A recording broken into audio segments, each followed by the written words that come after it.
Au nom d'Allah, le tout miséricordieux, le très miséricordieux. Chers et bien-aimés, le noble Coran a parlé des djinns en de nombreux passages et nous a révélé un aspect de leur réalité, de la nature de leur création et de leur relation avec l'être humain. Parler de ce monde exige équilibre et conscience. Nous ne nions pas ce que le noble Coran a établi et nous n'attribuons pas au djinn ce qui ne repose sur aucune preuve. Le noble Coran explique que les djinns ont été créés de feu. Le Très-Haut a dit, et il a créé les djinns de la flamme d'un feu sans fumée.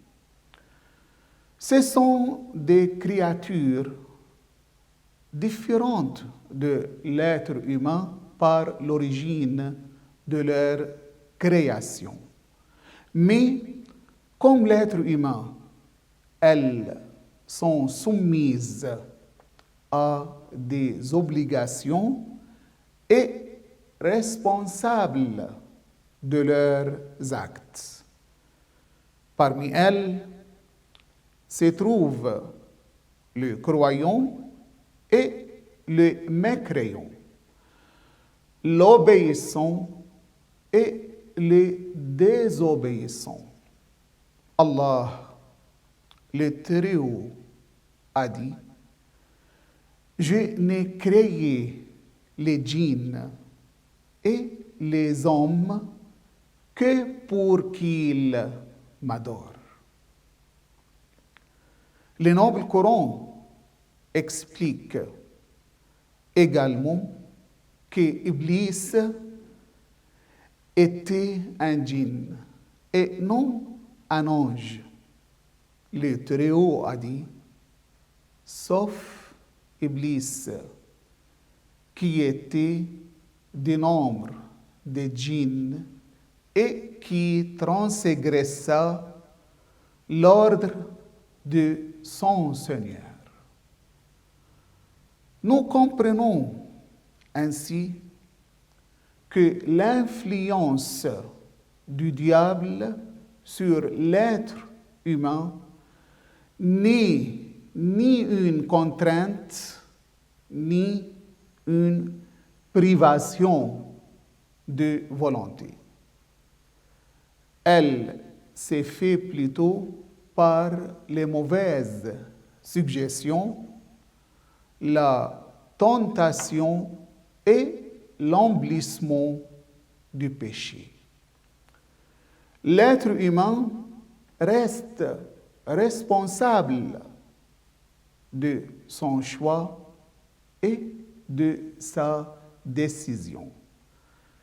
Parmi les vérités confirmées par le noble Coran figure le fait que les djinns ne connaissent pas l'invisible, car la connaissance de l'invisible appartient à Allah seul. L'une des preuves les plus claires à ce sujet se trouve dans le récit du prophète Salomon, paix sur lui. Les djinns continuèrent à travailler après sa mort et n'apprirent son décès que lorsque son corps tomba. Le Très-Haut a dit, puis lorsqu'il s'écroula, les djinns sûrs que s'ils avaient connu l'invisible, ils ne seraient pas restés dans le supplice humiliant.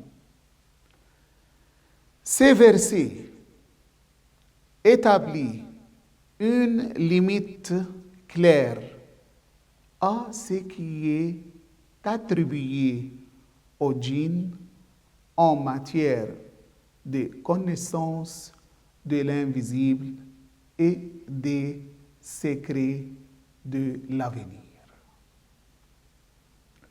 De même que le noble Coran a confirmé leur existence, il a également expliqué que l'une des particularités de leur monde est qu'ils voient les êtres humains alors que ceux-ci ne les voient pas. Le Très-Haut a dit, il vous voit, lui et ses suppôts, d'où vous ne les voyez pas. Le fait que nous ne les voyions pas ne signifie donc pas qu'ils n'existent pas. Cela tient plutôt à la différence entre la nature de leur création et celle de l'être humain. Cependant, nous ne devons pas faire des djinns l'explication de toute maladie, de tout trouble psychologique ou de tout phénomène mystérieux.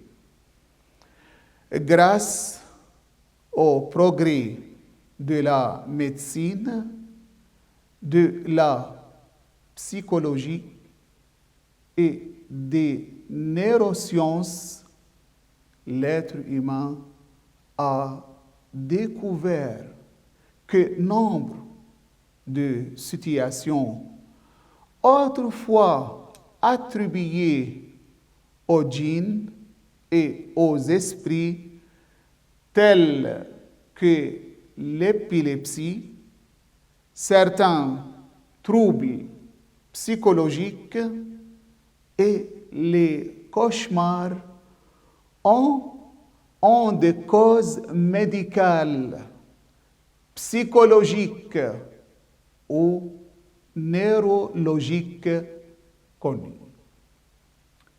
C'est ainsi qu'apparaît la position équilibrée de l'islam. Nous croyons au monde de l'invisible, comme Allah nous en a informés, tout en faisant usage de notre raison, en recherchant les causes, en nous référant aux spécialistes et en ne nous abandonnant ni aux illusions ni aux superstitions. Et louange à Allah, Seigneur des mondes.